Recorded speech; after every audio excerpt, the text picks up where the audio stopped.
आज के इस सेशन में जो कि यूनिट 2 का 8th सेशन है, जिसमें हम योगास के बारे में पढ़ रहे हैं और सर्टिफिकेट कोर्स इन योगा के स्टूडेंट्स के लिए है और ये किसी भी सेमेस्टर में हो सकता है। बाकी के लोगों से मैं रिक्वेस्ट ये करूंगा कि आप लोग अपना माइक्रोफोन ऑफ कर लीजिएगा, अदरवाइज मेरे को यहाँ से करना पड़ेगा। और अगर कोई क्वेश्चन हो आपका, उस समय आप ऑन करके अपनी बात कर सकते हैं, अदरवाइज उसे ऑफ रखिएगा। तो मैं आपको बता रहा हूँ कि आपके जो वोकेशनल पेपर्स हैं वो दो तरीके के होते हैं। एक होता है इंडिपेंडेंट, जिसमें एक ही सेशन में वो कोर्स खत्म हो जाता है, और एक होता है जिसमें सेमेस्ट्रल चलते हैं, 4 सेमेस्टर्स तक के लिए भी कोर्स होता है वो। तो उसको नाम मैं थोड़ा सा मिस कर रहा हूँ, कंपरेंस तो नहीं कहते और कुछ कहते हैं, 4 सेमेस्टर तक चलता है। तो आपका ये जो कोर्स है ये केवल चलने वाला है एक सेमेस्टर के लिए। तो सर्टिफिकेट इन योगा कोर्स है ये B999 137T इसका कोर्स रहता है, कोड। आगे हम लोग बढ़ते हैं तो नेक्स्ट स्लाइड की तरफ।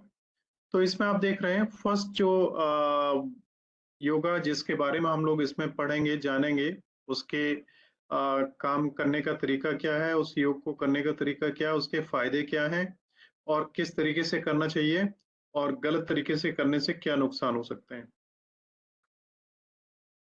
तो आप यहाँ पर देख पा रहे हैं ये मयूर आसन है, बिल्कुल जैसे मोर होता है उसकी मुद्रा में है।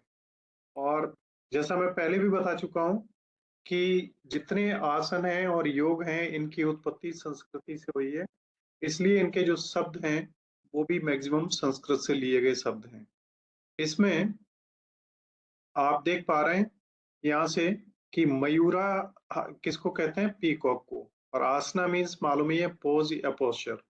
तो एक ऐसा आसन जो मयूर के सदृश से करने पर आपको दिखता हो, और ये हठ योग का ही एक पार्ट है, और ये नॉन सीटेड पोज भी कहलाता है।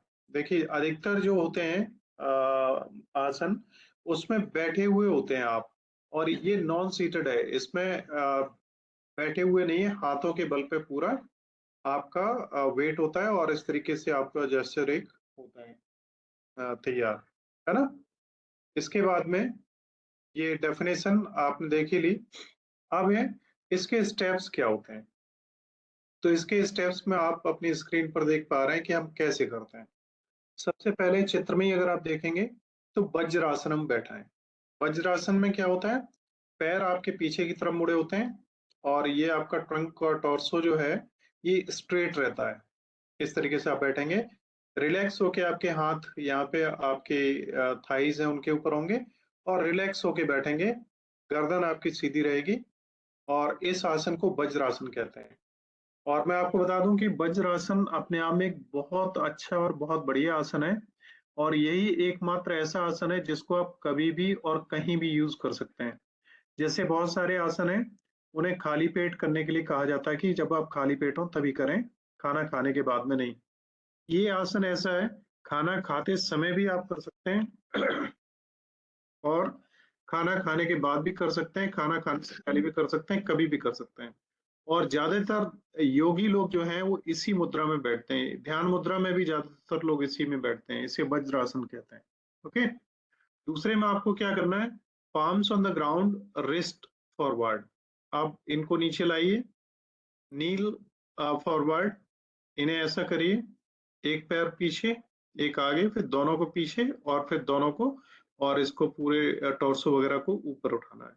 अब यहाँ पे देखिए, begin by kneeling on your yoga mat with your knees hips width apart।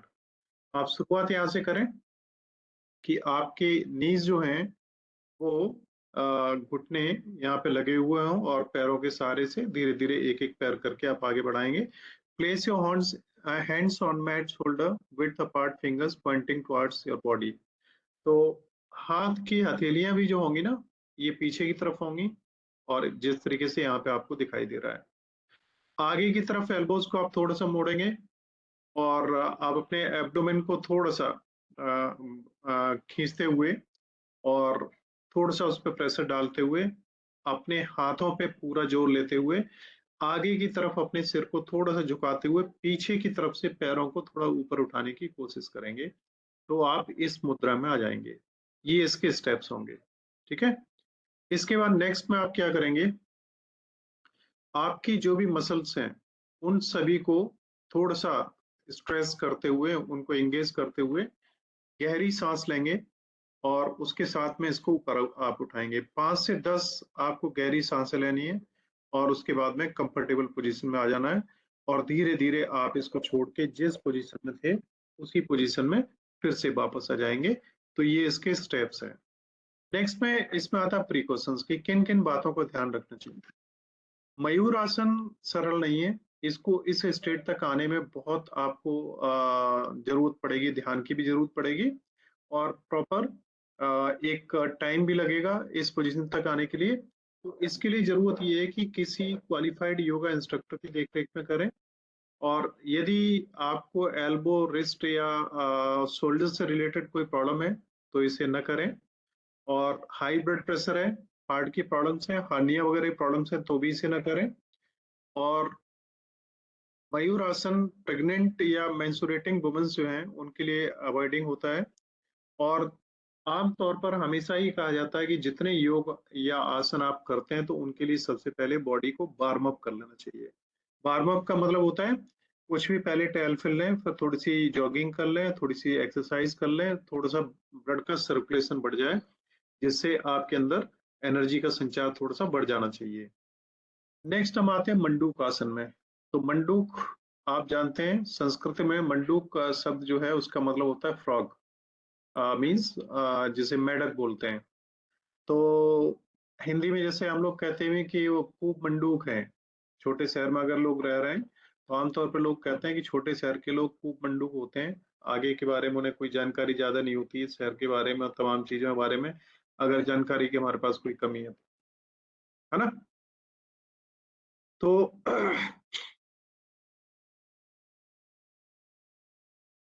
होता क्या है कि यहाँ पे कूप आप जानते हैं कुआं होता है और मंडूक मीन्स एक कुएं में रहने वाला मेढक जिसकी पूरी दुनिया वो कुआं ही है, जिसने उससे बाहर निकल के कभी कुछ देखा नहीं। So Mandukasana is also known as frog pose, is a yoga asana that resembles a posture of a frog. The name Mandukasana is derived from the Sanskriti word Manduka means frog and asana means pose or posture.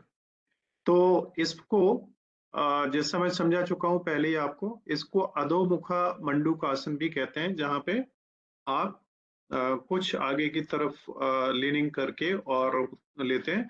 The pose involving sitting in Vajrasana, thunderbolt pose and then bending forward to touch the ground with forehead. तो वज्रासन अभी आपको पता ही था, यहाँ पे अगर आप सीधे बैठे हैं, ये स्ट्रेट पोजीशन अभी है तो वज्रासन कहलाएगी। और इसी में हाथों को अंदर की तरफ रखते हुए अब आपको क्या करना है, नीचे की तरफ झुकाते हुए चिन को यहाँ पे लगाने की कोशिश करनी है।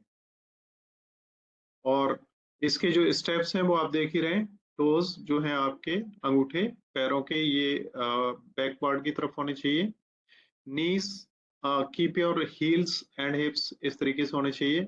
Keep your back as straight as you can, ये आपकी स्ट्रेट रहनी चाहिए, झुकनी नहीं चाहिए ज्यादा। बेंड फॉरवर्ड, आगे की तरफ झुकें। Keep your fist with sides of your navel, आपकी जो नेवल होती है ना, जो इसको हम नाभि बोलते हैं, उसके आसपास में उंगलियों की मुट्ठी बना के और दोनों हाथों को इस तरीके से रखना चाहिए। और ये पोज होता है प्रॉपर किस तरीके से हम मंडूकासन को करें। इसके बाद आता है उत्ताना मंडूकासन। ये मंडूकासन अलग है।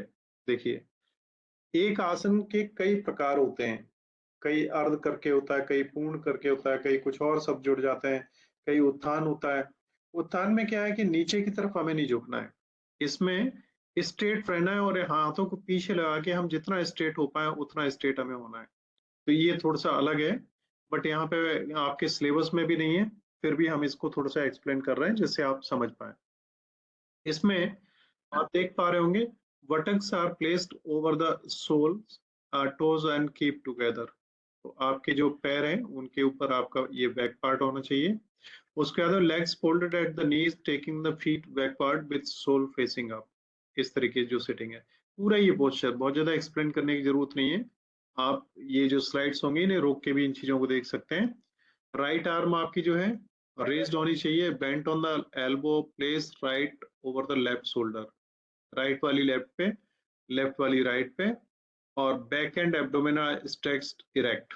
पेट और बैक जो है आपकी खिंची हुई होनी चाहिए, तनाव होना चाहिए इसमें थोड़ा सा। नीज सेपरेटेड वाइड अपार्ट।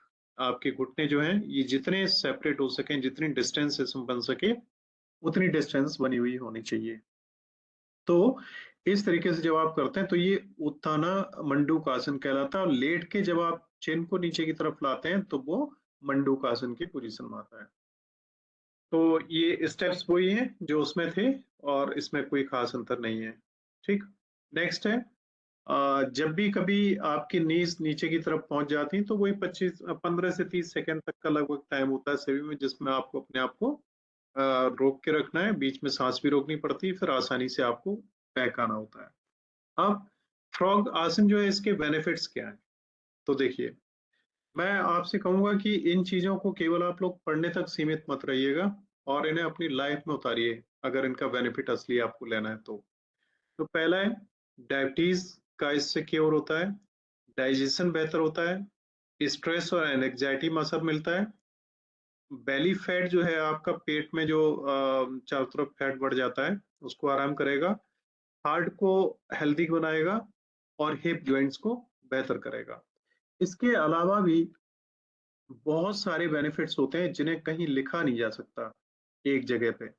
और जब शरीर में देखिए, शरीर का जो हमारा सिस्टम है उसमें ब्लड का प्रेशर हमारा बेहतर होगा और हमारा शुगर लेवल कंट्रोल होगा, तो हमारी एनर्जी जो कुछ हम खाएंगे उसका पाचन बेहतर होगा और पाचन के बाद में ट्रांसपोर्टेशन बेहतर होगा, फिर उसका कंजम्पशन बेहतर होगा, तो हमारा शरीर अपने आप बेहतर होगा। देखिए, होता क्या है कि हम अगर ऐसा करें कि एनर्जी ज्यादा लें और उसको कंज्यूम ज्यादा न करें तो फिर क्या होगा? थोड़ा सा मैं देखो एनोटेट आपको करके एक चीज आपको समझाने की कोशिश कर रहा हूँ। क्या होता है कि जब हम छोटे होते हैं, बचपन में जब छोटे होते हैं लोग, तो उनका क्या होता है, विकास होता है। और विकास कैसा होता है? ऐसा लंबाई में बढ़ते हैं। एक एज होती है 11-12 से लेके 17-18 तक, इस बीच में ज्यादातर लोग मोटे नहीं होते और ये लंबे होते जाते हैं। लेकिन जब 18-19 के बाद में आगे बढ़ते हैं तो 30 साल के लगभग में जब ज्यादातर लोग होते हैं तो ये कैसे हो जाते हैं? ऐसे होने लगते हैं ये।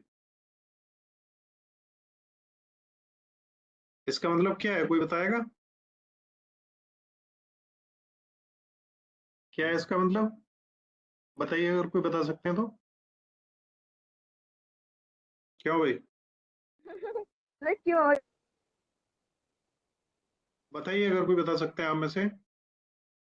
देखिए, पहले क्या था, ये हाइट थी, उसके बाद में क्या हुआ, ये हाइट ऐसी होने लगी, यहाँ से ये ऐसी होने लगी।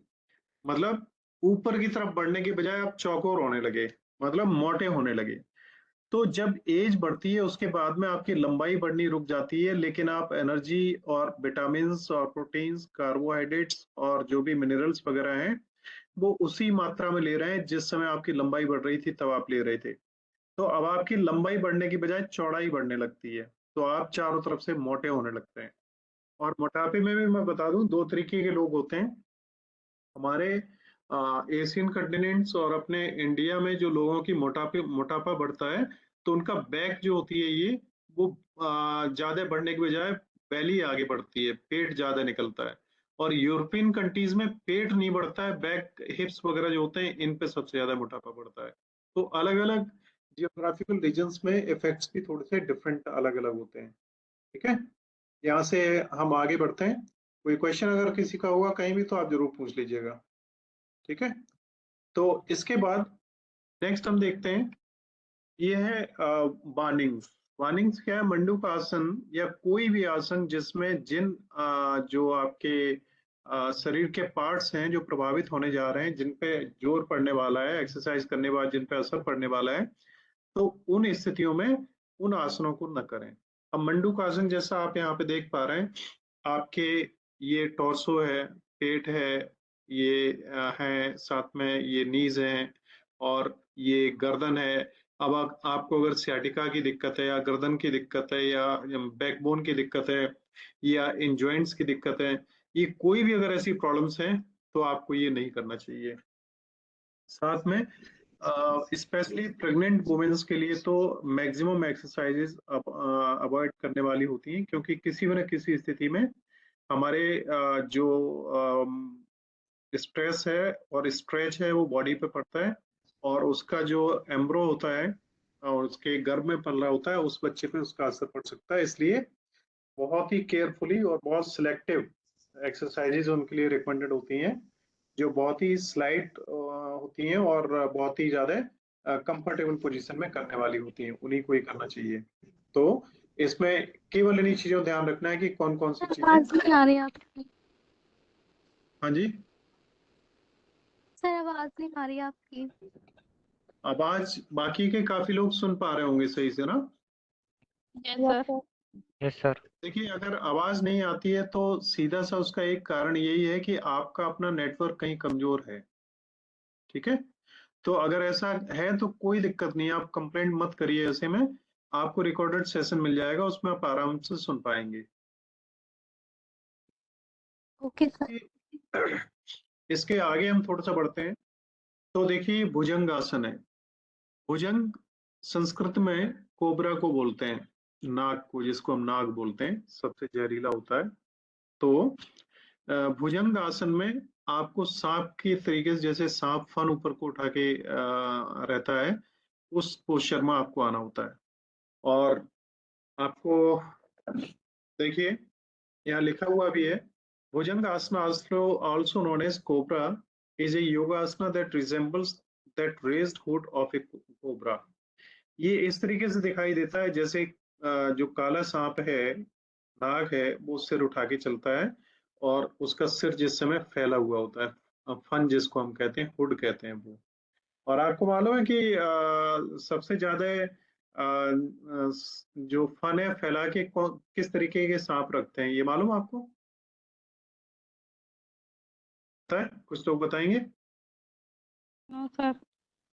आप कभी ध्यान दीजिएगा, अगर मौका वैसे नहीं मिलेगा तो ज्यादा अच्छा है, कि जो काला सांप होता है जिसे हम भुजंग कहते हैं या हम नाग कहते हैं या कोबरा कहते हैं, ये कोबरा आमतौर पे अपना फन इस तरीके से फैलाए हुए होता नहीं है, आराम से लेटा हुआ अपनी स्थिति में होता है, और ये कभी अटैक भी नहीं करता अपनी तरफ से। लेकिन आपने अगर अटैक किया तो ये छोड़ता नहीं, है ना? तो होता क्या है कि आमतौर पे यही चीज सभी पे अप्लाई होती है। आप टीचर्स को भी देखिए, थोड़ा सा मैं टॉपिक से अलग हो रहा हूँ, कि टीचर्स को देखिए, जिन टीचर्स को नॉलेज नहीं है और वो अगर क्लास में पढ़ा रहे हैं, तो वो क्या करते हैं, ज्यादा से ज्यादा बच्चों पे प्रेशर बना के रखते हैं कि बच्चे कोई क्वेश्चन उनसे पूछ ना पाए, और पूछे भी उन्हें ना आता हो तो भी वो बच्चे इस बात को न समझ पाए कि उस क्वेश्चन का आंसर उन्हें नहीं आता है और वो इंसिस्ट न करें उसका आंसर पूछने के लिए। तो अपनी पर्सनैलिटी को ऐसा वो बना के रखेंगे कि बच्चे उनसे डरें, मतलब फन फैला के रखेंगे चाहे उनके अंदर जहर नहीं है। अगर वो काटेंगे भी तो उससे कोई असर नहीं पड़ेगा। तो वो सांप जिनमें जहर नहीं होता है वो ज्यादातर फन फैला के रखते हैं जिससे लोग उनसे डरें।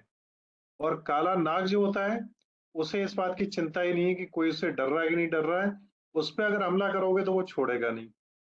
तो ये चीज एक इम्पोर्टेंट है कि जिसमें दम होती है वो दिखावा नहीं करता, और जिसमें दम नहीं होती है वो दिखाने की ज्यादा से ज्यादा कोशिश करता है। तो हम बात कर रहे हैं फिलहाल भुजंग आसन पे। तो भुजंग आसन में इसके बारे में आप जान ही गए हैं थोड़ा सा। अब इसकी स्टेट्स क्या है? फर्स्ट में आप इस तरीके से आराम से लेट जाइए। सेकंड में अपने हाथों को इस तरीके से रखिए। थर्ड में इसको ट्रंक को आप ऊपर उठाइए। और फोर्थ में देखिए, यहाँ पे भी पूरा स्ट्रेच नहीं था, यहाँ पे कंप्लीट है, जितना उठ सकते हैं। और हमेशा ध्यान रखिए, जब भी आप योग कर रहे हैं तो योगा में अननेसेसरली अगर किसी भी पार्ट में, शरीर के किसी भी बॉडी पार्ट में कोई दिक्कत है तो उस पर जबरदस्ती जोर नहीं लगाना है, जितना कंफर्टेबली हो जाए उतना करना है। पांचवी पोजीशन में आप देखिए, हमारा थोड़ा सा हमने इसको बेंड कर लिया है और उसके बाद में इसी पोजीशन में हम बैक आएंगे। ठीक है, ऊपर की तरफ जब उठ रहे हैं तो हम सांस लेते हुए जाएंगे और नीचे की तरफ आएंगे तो सांस छोड़ते हुए आएंगे। स्टेप देखिए, start by laying flat on your stomach with your legs extend and the tops of your feet pressing into the ground. तो ये पैर देखो नीचे लगे हुए हैं, है ना, फैला के। Place your palms on the ground under your shoulders, fingers spread wide and elbows close to your body. तो ये आगे की तरफ आपकी उंगलियां हैं, पंजे आगे की तरफ हैं। Inhale slowly as you lift your chest off the ground, keeping your elbows slightly bent and your shoulders relaxed. अब आप थर्ड में क्या करना है, आपको सांस लेते हुए ऊपर की तरफ उठना है। Use your back muscles to lift your upper body. पीछे की मसल्स को यूज करते हुए आपको बॉडी को ऊपर उठाना है, rather than pushing your hands, बजाय इसके कि आप हाथों पे जोड़ दें। Keep your pelvis and lower body pressing on to the ground. ये जो आपका पार्ट है यहाँ से यहाँ तक का, इसको उठाने की जरूरत नहीं, इसको ग्राउंड से ही लगा हुआ रहना चाहिए, ये नहीं उठना चाहिए, पेल्विक रीजन जो आते हैं उनको। Next, extend the stretch through your spine, lifting your chest and looking forward your slightly. आगे की तरफ आपको देखते हुए होना चाहिए।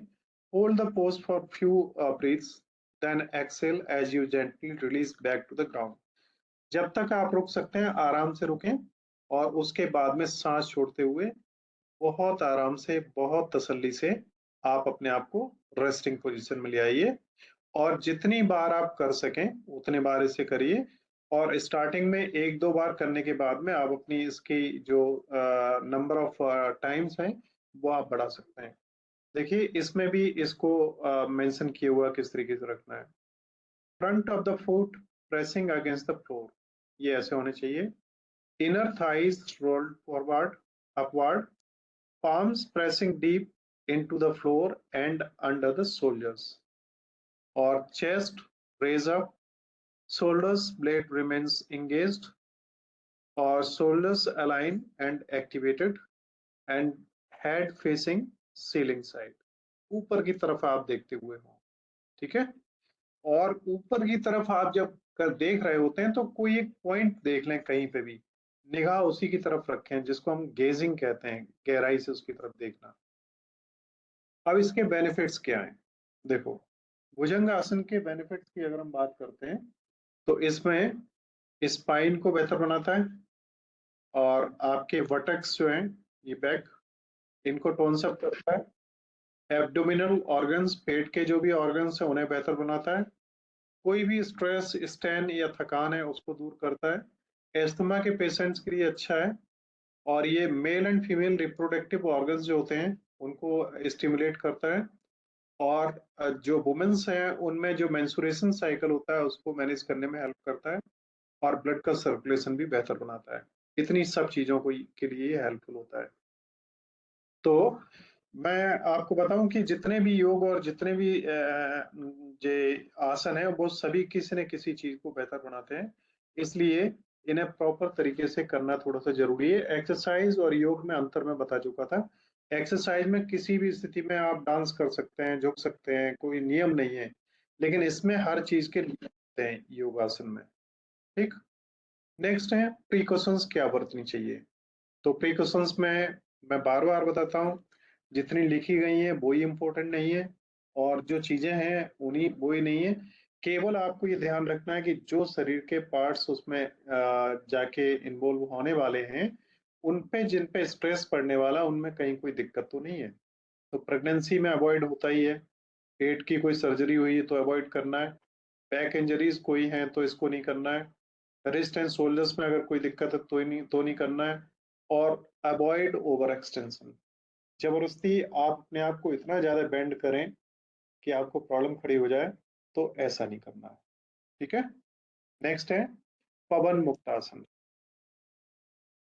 पवन आप जानते हैं हवा को कहते हैं और मुक्त मीन्स होता है फ्रीली मूवमेंट होता है और आसन मीन्स सिटिंग पोजीशन या पोस्चर होता है।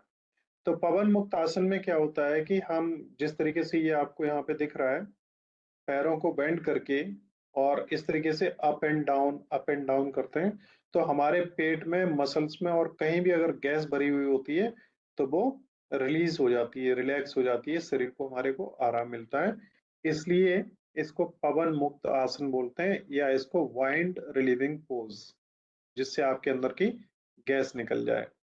लेकिन ध्यान रखिएगा कि अगर कहीं हॉल वॉल में बैठे हैं जो चारों तरफ से बंद है, तो ज्यादा पवन मुक्त आसन न करें, पता लगे लोग ही मुक्त होने लगे वहां से, फिर या आपको दिक्कत हो। आगे बढ़ते हैं हम लोग। स्टेप्स देखिए इसके क्या है। फर्स्ट स्टेप में आराम से लेट जाइए। सेकंड में पैरों को ऊपर उठाइए। थर्ड में आप अपने हाथों से इनको, यहाँ पैरों के घुटनों को नीचे इन्हें पकड़िए। फोर्थ में आप बल्कि ये थर्ड होना चाहिए, और ये फोर्थ होना चाहिए, और ये फिफ्थ होना चाहिए। आपके अपने हेड यहाँ पे लगाना है। फिर आप अप एंड डाउन भी इसमें चाहें तो आप आगे कर सकते हैं। और जिस समय आप ऊपर की तरफ जा रहे हैं, तो यहाँ पे सांस लेते हुए जाएंगे, नीचे की तरफ आएंगे, सांस छोड़ते हुए आएंगे। इस तरीके से इस आसन को हमें करना है। और इसी के ये स्टेप्स हैं, किस तरीके से आप करेंगे, सांस कैसे लेनी है। Hold the posture for a few breaths, breathe deeply and relaxing into the pose. जब आप यहाँ पे आते हैं तो गहराई से सांस लें, और जब तक रोक के रख सकते हैं रोक के रखें, फिर छोड़ते हुए नीचे आए। और इसको जितनी बार आप कर सकते हैं रिपीट, उतनी बार रिपीट करने की कोशिश करें। राइट। कोई भी क्वेश्चन अगर कहीं किसी का बीच में होता है तो आप पूछ लीजिएगा, है ना। नेक्स्ट हम आगे बढ़ते हैं। तो पवन मुक्त आसन के फायदे क्या हैं।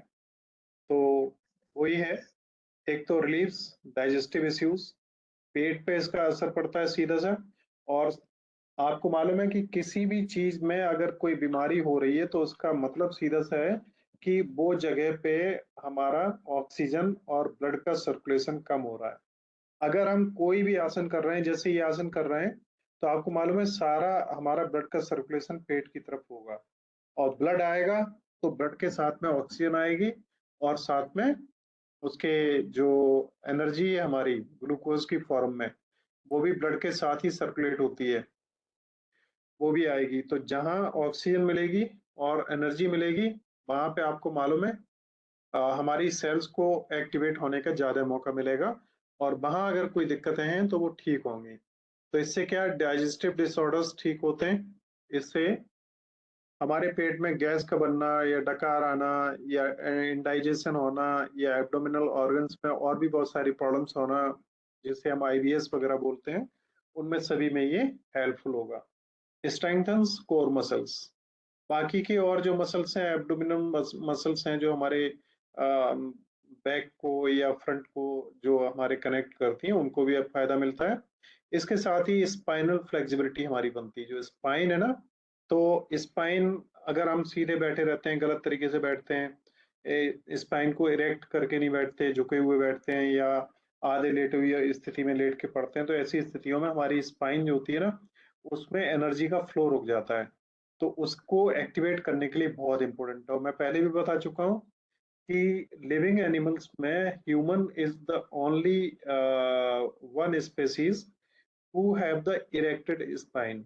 और इस स्पाइन में यहाँ से सिर से लेके मूलाधार तक 7 चक्र होते हैं जिनमें एनर्जी फ्लो होती है। पहले भी मैंने बताया था पिछली क्लास में। इससे लिम्फेटिक सिस्टम भी हमारा बेस्ट होता है, बॉडी का डिटॉक्सिफिकेशन होता है, और हमारे माइंड को भी इससे आराम मिलता है और शांति मिलती है। प्रिकॉशंस क्या है, वही है, एब्डोमिनल सर्जरी हुई है, हार्निया है, बैक की प्रॉब्लम है, बैक बोन में कोई दिक्कत है, या हमारे पेट में कोई प्रॉब्लम है, अगर ज्यादा प्रॉब्लम है उस समय एक्सरसाइज वगैरह करने की जरूरत नहीं है। And in case if someone is a woman and she is pregnant, then she must have to avoid all these asanas. तो next, it is over. 5 5 6 6 asanas को हम डेली लेके चल रहे हैं, और उसी सीरीज में ये आज का था। लगभग 6 आपके हैं जो कंप्लीट हो गए, और it is now already 9 PM, time भी पूरा हो रहा है। So this is time to say you thanks, and if you have any question you can ask me. Now your, it is your session. Class हम कल भी continue रखना चाहेंगे। आप लोगों की अपनी क्या राय है? लीजिए 100 कल की भी क्लास ले लें। That's very good. अच्छी बात है, आप लोग भी एक्टिव हैं। और मेरे पढ़ाने में मैं आपको बता दूं, हम लोग एमसीए तक करवाते थे, और इस समय तो अब एमसीए वगैरह नहीं है, एमसीए और बीसीए क्लासेस। गर्ल्स भी इवन हमारे यहाँ होती थी, तो हम लोग रात को 11-11, 12-12 बजे तक भी उन्हें पढ़ाते थे। उनके पेरेंट्स आके सो जाते थे यहाँ पे। वो हमने इंदिरा गांधी ओपन यूनिवर्सिटी के टाइम में टाइम निकाला है। हमारे लिए होली, दिवाली, ये सब चीजें हैं, फेस्टिवल्स हैं, मायने रखते हैं। लेकिन पढ़ाई is the prime and top priority. आपके पास में समय ज्यादा नहीं है, ज्यादा ज्यादा 8-10 दिन का टाइम है, और इसी टाइम में हमें सिलेबस को कवर करना है। और मेरी अपनी कई एंगेजमेंट्स होते हैं, जिनमें कई बार मैं चाहते हुए टाइम नहीं निकाल पाता हूँ, तो दिक्कत होती है। अभी आपके आगरा यूनिवर्सिटी में 26 तारीख से 31 तारीख तक एक 5 डे का कार्यक्रम है, faculty development programme. Pandit Deendayal Upadhyay rural institute है, उसमें है। तो 4-5 दिन मेरे को आगरा रहना पड़ेगा। और इसी बीच में मेरा एक आउट भी ट्रिप है, मेरे को जाना है पॉसिबली 29 को, सेकेंड तक के लिए। फिर भी मेरे को, मैं जहाँ भी कहीं होऊंगा, वहां से क्लासेस की अगर फिजिबिलिटी बनती है तो मैं जरूर कंटिन्यू रखूंगा। और जिन दिनों में अगर नहीं हो पाया, तो अदर क्लासेस का भी रिफ्रेश आपका होना है, बेसिक कंप्यूटर स्किल्स का और उसका कंप्यूटेशनल फिजिक्स का। कंप्यूटेशनल फिजिक्स को मैं चाह रहा हूँ मैं सुबह मॉर्निंग में कर दूंगा। और जिस दिन मैं योग का नहीं ले पाया, या 9 बजे से या 7 बजे से बेसिक कंप्यूटर स्किल्स का भी मैं कंटिन्यू करवाऊंगा। योग का टाइम 8 बजे का रहेगा। और मैं जिस दिन नहीं हो पा रहा हूँ किसी अनकन्वीनियंट पोजीशन की वजह से, तो कुछ और हो सकता है, कोई और क्लास लग सकती है। So if you have any question you can ask me please. Sir online और ऑफलाइन एग्जाम कब होंगे? May be around 15th of April। Okay. Okay sir. और किसी का कोई क्वेश्चन तो नहीं? 15 अप्रैल मतलब सर जरा टाइमिंग फिर से बता देना। 5 एक टाइमिंग हो रही 15th of April के लगभग। माइक्रोफोन जिनके बैग में होंगे क्लासेस वो लोग टाइमिंग बंद सर, रखें। हाँ जी। क्लासेस टाइमिंग बता दीजिए। सर्टिफिकेट इन योगा तो यही टाइम रहेगा। और बेसिक कंप्यूटर स्किल्स 9 बजे हो सकता है या 7 बजे हो सकता है अभी शाम को। और कंप्यूटेशनल फिजिक्स सुबह 7 बजे होने की संभावना है, 1-2 दिन में कंफर्म कर देंगे आपको। ठीक है, तो यहीं पे मैं रिकॉर्डिंग ऑफ कर रहा हूँ। So thank you very much to join this class, and I would like to request all the students कि आप रेगुलर ज्वाइन करें। और इस जो क्लासेस हैं, मैं स्पेशली बता दूं, वोकेशनल और को करिकुलर क्लासेस ऐसी क्लासेस हैं जो मेरे को खुद को लगता है कि हर स्टूडेंट को इन्हें लेना ही चाहिए, चाहे वो फिजिक्स का हो, चाहे केमिस्ट्री का हो, चाहे किसी भी स्ट्रीम का हो।